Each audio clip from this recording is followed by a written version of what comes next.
সুপ্রিয় দর্শক বন্ধুরা, আসসালামু আলাইকুম। সবাই কেমন আছেন? আশা করছি যে যেখান থেকে দেখছেন অনেক অনেক ভালো আছেন। দর্শক বন্ধুরা, আপনাদের মধ্যে অনেকেই কমেন্ট করছিলেন এই মুহূর্তে 15,000 টাকা বাজেট সেগমেন্টে কোন ফোনটি সবচেয়ে ভালো হবে। আর এই প্রশ্নটা আপনারা অনেকেই করেছেন। বাংলাদেশের মার্কেটে 15,000 টাকা বাজেট সেগমেন্টে খুব ভালো ফোন কিন্তু এখন পাওয়া যাচ্ছে না। তবে কিছু কিছু ফোন আপনারা আনঅফিসিয়ালি 15,000 টাকাতে পেয়ে যাবেন। এর মধ্যে প্রথম হচ্ছে Realme Narzo 50। এই ফোনটির 4GB RAM 64GB রমের unofficial price হচ্ছে 15,000 টাকা। তবে অফিসিয়াল প্রাইস একটু বেশি। যেমন 4GB র্যামের প্রাইস রাখা হয়েছে 17,999 টাকা এবং 6GB র্যাম ভেরিয়েন্টের প্রাইস রাখা হয়েছে 23,499 টাকা। তবে আনঅফিসিয়ালি 15,000 টাকা বাজেট সেগমেন্টে এই ফোনটি কিন্তু দারুণ হবে।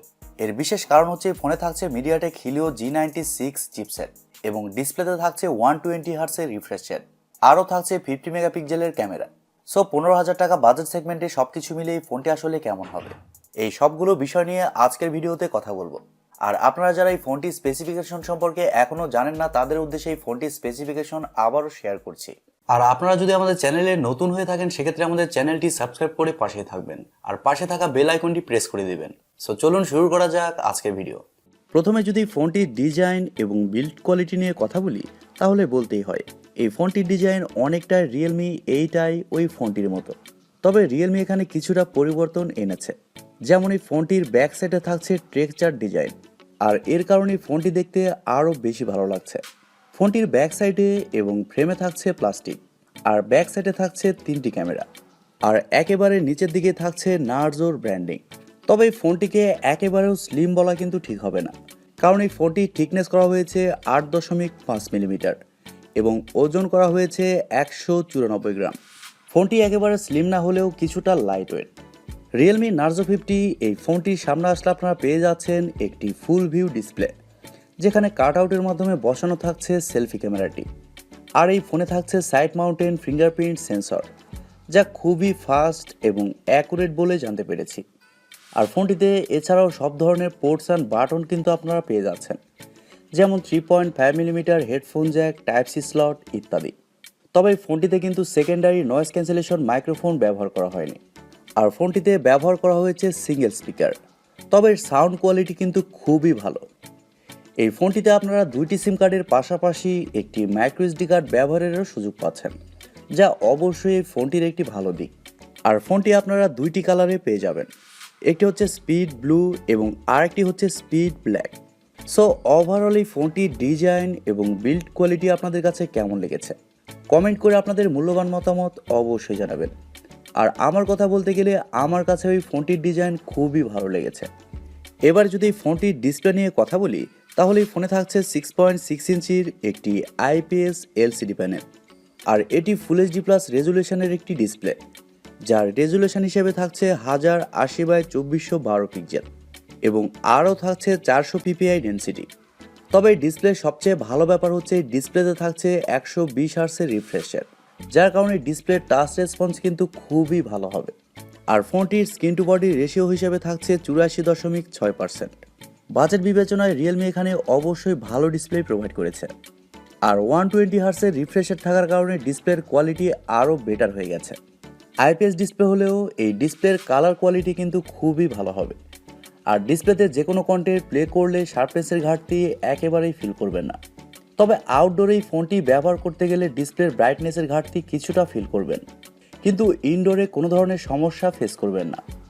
এবার যদি ফোনটির সফটওয়্যার এবং পারফরমেন্স নিয়ে কথা বলি, তাহলে এই ফোনে থাকছে Realme UI 2.0 based on Android 11।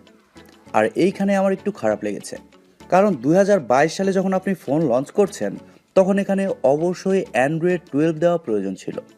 আর আমি প্রথমেই বলেছি এই ফোনটিতে চিপসেট হিসেবে থাকছে Mediatek Helio G96, যা একটি 4G চিপসেট। আর এই চিপসেটটি 12 ন্যানোমিটার আর্কিটেকচারে তৈরি করা একটি Octa-core প্রসেসর এবং জিপিইউ হিসেবে থাকছে Mali G57 MC2। Mid budget সেগমেন্টে Mediatek Helio G96 এই চিপসেটটা কিন্তু খুবই পাওয়ারফুল, আর এর অন্তত স্কোরও প্রায় 3 লাখের উপরে। বাজেট এই চিপসেটের মাধ্যমে আপনি খুব ভালোভাবে গেমিং করতে পারবেন। যে কোনো হাই লেভেলের গেমস মিডিয়াম সেটিংসে ইজিলি খেলতে পারবেন। গেমস খেলার সময় সেরকম কোনো ল্যাগ বা ফ্রেম ড্রপ লক্ষ্য করবেন না। আর মাল্টিটাস্কিং বা ভিডিও এডিটিংয়ের মতো কাজগুলো খুব সহজেই করতে পারবেন। আর ফোনটিতে এছাড়াও থাকছে ওয়াইফাই, ব্লুটুথ, জিপিএস এর মতো আরও অনেক ফিচার এবং ইউএসবিতে থাকছে ইউএসবি টাইপ সি 2.0। এবারে যদি ফোনটির ক্যামেরা নিয়ে কথা বলি তাহলে এই ফোনটির ব্যাক সাইডে থাকছে 3টি ক্যামেরা, যার মেন সেন্সর হিসেবে থাকছে 50 মেগাপিক্সেলের একটি ওয়াইড সেন্সর যা 1.8 অ্যাপারচার এবং সেকেন্ডে থাকছে 2 মেগাপিক্সেলের একটি ম্যাক্রো সেন্সর এবং সবশেষে থাকছে 2 মেগাপিক্সেলের একটি ডেপথ সেন্সর। এখানে কিন্তু আলট্রাওয়াইড সেন্সরটা মিসিং, আর আমার মনে হয় প্রাইস পয়েন্ট অনুযায়ী ফোনটিতে আলট্রাওয়াইড সেন্সর দেওয়া প্রয়োজন ছিল। সেক্ষেত্রে 2 মেগাপিক্সেল করে সেন্সর না দিলেও ক্ষতি ছিল না। তবে এই ফোনটির ব্যাক ক্যামেরা দিয়ে আপনার সর্বোচ্চ 1080p 120 fps পর্যন্ত শ্যুট করতে পারছেন। আর ব্যাক ক্যামেরার ফিচার হিসেবে থাকছে এলইডি ফ্ল্যাশ, এইচডিআর, প্যানোরামা।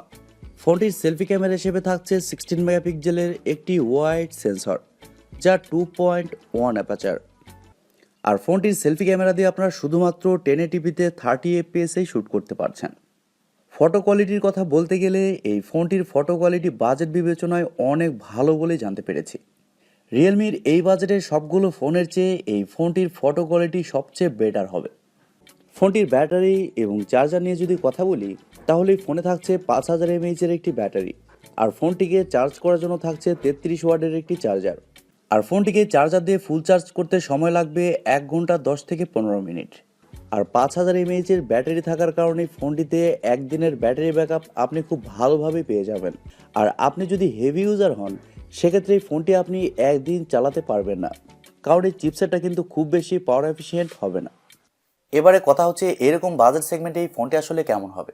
দর্শক বন্ধুরা, যদি এই ফোনটি আপনারা অফিসিয়ালি কিনতে যান সেক্ষেত্রে এই ফোনটির প্রাইস কিন্তু অনেক বেশি থাকছে।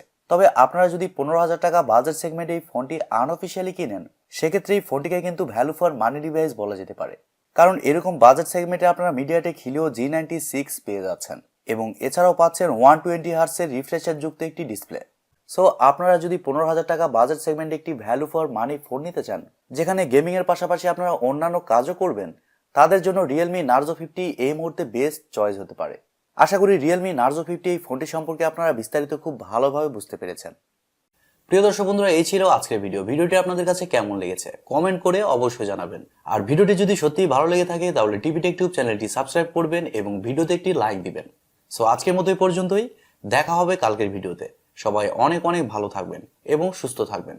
খোদা হাফেজ, টাটা।